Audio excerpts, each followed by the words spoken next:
এই যে মাজার বা শাহজালালের এই যে পরপরই দুদিন পর বদলি হয়ে গেল, সে বিষয়ে আপনি কি বলবেন? আসলে ডিসি স্যার আলমের স্যারের পদক্ষেপ ছিল খুবই প্রশংসনীয়, কারণ ওনার তহবিলে এটা উল্লেখ ছিল যে উনি দরিদ্রদের জন্য, যেমন এতিম মাদ্রাসায় এই টাকাগুলা মানে মাজারের যে অর্থগুলা ওইগুলা এখানে দেওয়ার ব্যবস্থা করছিলেন। কিন্তু ওই সময়ে যারা এটা আসলে ওনারা লুটপাট করছে, তো এর জন্য ওনাদের একটা লুট হয়ে গেছে শুরু থেকেই, অনেক দিন ধরেই ওনারা এটা করছে। আর যে কারণে ওনারা লুট ছাড়তে পারছে না বিধায় ওনাদের স্বার্থে আঘাত হানায় স্যারের বিপক্ষে ওরা লড়ছে। কিন্তু আমি মনে করি স্যারকে আমরা আবার সিলেটের উন্নয়নের লক্ষ্যে আর এই যে মানে দুর্নীতিমুক্ত মাদকমুক্ত সমাজ গঠনের জন্য স্যারকে সিলেটের প্রয়োজন। আপনার পরিচয়টিও একটু।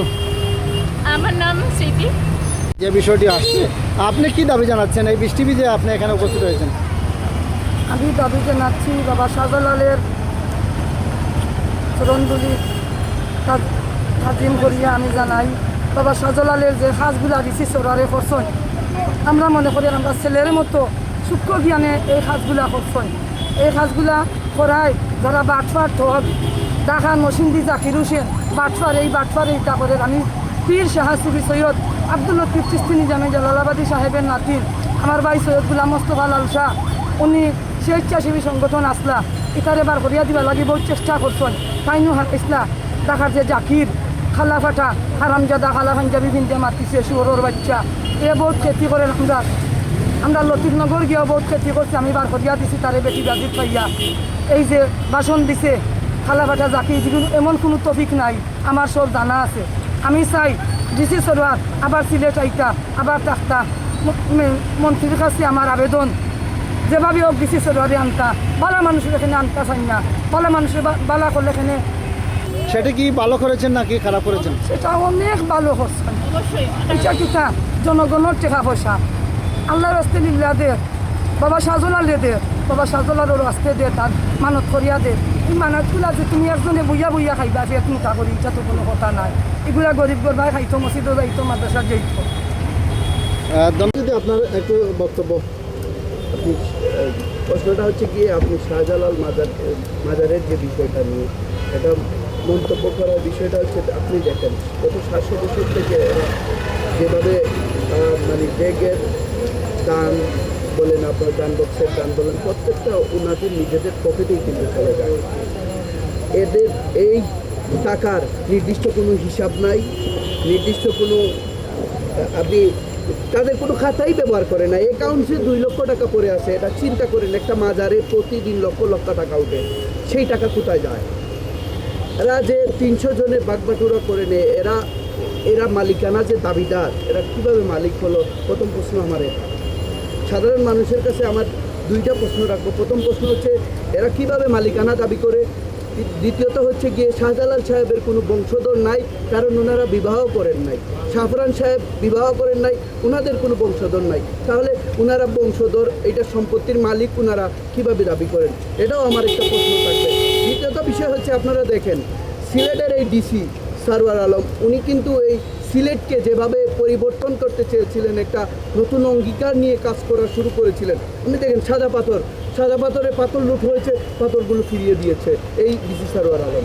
আপনি আরেকটা বিষয় চিন্তা করেন, ফুটপাত দখলকারী, অর্থাৎ ফুটপাত দখল করে ব্যবসা করে যারা, তাদের এই দখলবাদী শেষ।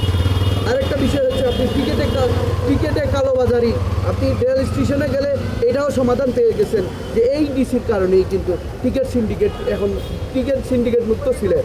আরেকটা বিষয় হচ্ছে কি, উনি যখন যেখানেই হাত দিয়েছেন এখানে সফল। উনি তো মাজারের টাকা নিতে যান নাই।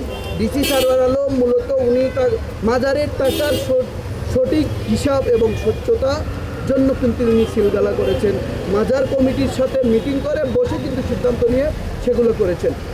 এরা আপনি চিন্তা করেন, এখানে যখন কিছু কুচক্রী মহলের পেটে আঘাত করেছে, তাই এটা বলবো আমি পেটে আঘাত, কারণ হচ্ছে গিয়ে তার টাকার বাগবাটুরা পেত, সেই বাগবাটুরা যখন বন্ধ হয়ে যাচ্ছে এই ডিসি সারওয়ার আলমের কারণে, তখন ডিসিকে তারা সরাইয়ে দিবে। এখন অলরেডি তারা ডিসি প্রত্যাহার করলো। কি মানে হঠাৎ করে আপনি চিন্তা করেন, যদি 1 মাস পরে হতো তাহলে আমরা বলতাম যে গতানুগতিক সরকারের যে সিস্টেম অনুযায়ী ওনাকে প্রদান করা হয়েছে বা ওনাকে প্রত্যাহার করা হয়েছে, কিন্তু এই ঘটনার সাথে এই ঘটনার সামঞ্জস্য আপনি চিন্তা করেন মাজারে হাত দিচ্ছেন, মাজারের ডেগ উনাকে খেয়ে ফেলছে, এক কথা। ধন্যবাদ। ফজল ভাই আরেকটু বিষয় আমরা জানতে চাই, আমরা দেখেছি আসলে আমাদের সিলেটে আরেকটি পাগলা মসজিদ যেটি রয়েছে সাতকে, যেটি আসলে প্রায় মাসে প্রায় কয়েক লক্ষ টাকা বাক্সতে জমা হয়, কিন্তু দরগা থেকে আসলে আমরা তেমন একটি হিসাব পাই নাই দীর্ঘদিন ধরে।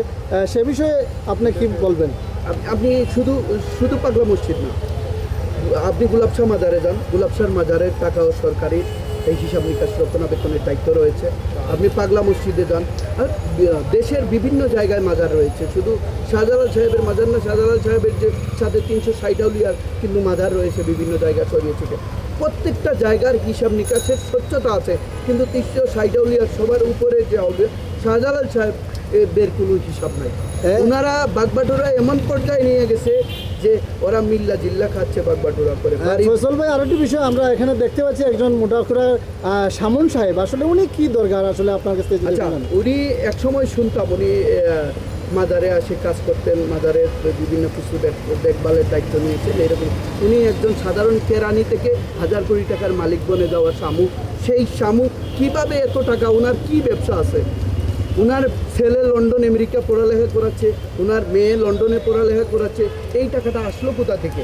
উনি কি ব্যবসা করে উনি জনগণের সামনে? দরগার পাশে খান কটেজ রয়েছে বা আরও অন্যান্য হোটেল রয়েছে, আসলে আরেকটাই নাই। তাহলে এই ব্যবসাটা উনি আসলো কোথা থেকে, এটা ওনাকে স্পষ্ট করতে হবে। দ্বিতীয়ত খাদেম দাবি করলে তো খাদেম তো আমরাও তো মসজিদে খাদেম রাখি। আপনি দেখেন আমরা পাড়ায় মসজিদের খাদেম রাখি, নির্দিষ্ট বেতন দেই। উনি কি বেতন নেয়? উনি বাগবাটোয়ার প্রধান অংশীদার বলে শোনা যাচ্ছে। এখন জনমনে একটা খুব সৃষ্টি হচ্ছে যে শাহজালাল মাজার এখন বাগবাটোয়ার মাজার হয়ে দাঁড়াচ্ছে। আমরা বিগত সরকারের আমলে শুনছি উনি শেখ হাসিনার খুব বিশ্বস্ত মানুষ ছিলেন, এখন উনি তো স্বৈরাচার ফেসিস্ট সরকার শেখ হাসিনা, যে পলাতক শেখ হাসিনা ভারতে পালিয়েছে, সে ওইখানেও মনে হয় বাগবাটোরা পাঠায় আর কি। এই জন্য ওই বাগবাটোরা রাতে দেখি ফেসবুকে উল্টাপাল্টা লিখতেছে, ওই যারা ফেসিস্ট সরকার শেখ হাসিনার অঙ্গ সংগঠন বিভিন্ন ইয়েতে সরিয়ে ছিটিয়েছিল, তারাই। আজকে দেখেন সবচেয়ে বড় বিষয় হচ্ছে মিডিয়া যারা অনলাইন প্ল্যাটফর্মে কাজ করে, যারা অনলাইন পোর্টাল নিয়ে কাজ করে, সিলেটের লোকাল সংবাদ মাধ্যম, তাদেরকে আমি ধন্যবাদ দিব। কারণ হচ্ছে তারা সব সময় সব জায়গায় এগিয়ে আসে।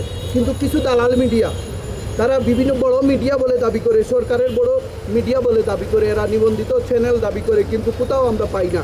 শুধু পাই পরিমণির মেয়ে কী করলো, পরিমণি কোথায় গেল, ওই মণি কোথায় গেল, ওই মণি কোথায়, এগুলা নিয়ে এরা ব্যস্ত থাকে। এরা সঠিক তথ্য এবং সঠিক কোনো মানে আপনি সংবাদ তুলে ধরে না, এরা কোথায় কী ঘটনা ঘটেছে এইগুলো তারা তুলে ধরে না। আর এরা যেখানে টাকার খনি আছে এইখানেই যায়। ধন্যবাদ।